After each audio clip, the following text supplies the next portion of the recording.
তো গাইস তালহা ভাইয়ের একটা হাস্যকর ঘটনা সবাই দেখো, যদি মজা লাগে তাহলে সাবস্ক্রাইবটা করে দিও। আশা করি ভালো লাগবো, সবাই দেখো।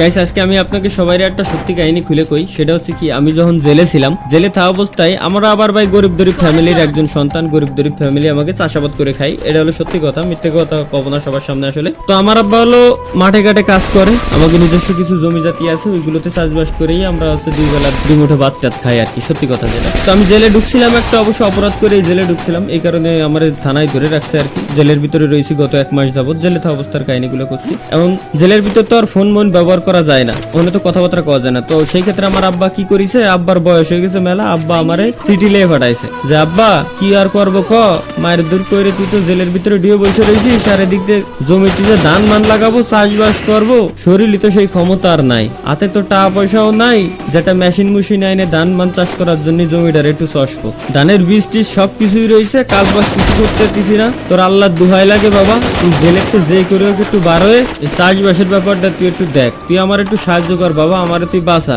আমি একা তো আর পারতেছি না। আমার আব্বা আমার এই চিঠিটা লেখার পর, ওই চিঠিটা যখন আমি পড়ছিলাম ভাই, আমার মাথা মতো তখন হ্যাং, আব্বাই কি কয়, আব্বা এত কষ্ট করতেছে, জমিতে ধান মান লাগাতে পারতেছি না, আব্বাই খাবে কি? আমি নয় জেলের ভাত খাচ্ছি, ওটা আলাদা বিষয়, কিন্তু আব্বাই খাবে কি? তখন আমি কি আনলাম, আমি আব্বারে আবার একটা চিঠি লিখলাম, আব্বা ওই জমি যে তুমি চাষবাস করতে চাচ্ছ, ওই জমি চাষবাস কিছু কইরো না, পুলিশ যে আমারে ধরিছে, সন্দেহের বসে ধরে রাখে দিছে, আমি যে মারধর করছিলাম, অস্ত্র মস্ত্র সব তো ওই জমির ভিতরে লুকোই থুয়ে দিছি আমি, তুমি যদি মাটি খুঁজো তো নগদে ধরা খেয়ে যাবানি, যাবজ্জীবন জেলে হয়ে যাবেন আমার। তোমার আল্লাহর দোহাই লাগে আব্বা, তুমি জানো ওই জমি আর খুঁজো না, চাষবাসও করার দরকার নেই। এই চিঠি আমি আবার পুলিশের হাত দিয়ে আমার আব্বার কাছে যখনই পাঠাতে দিছি, পুলিশরা করছে কি, আমার ওই চিঠি পড়ে এলাইছে।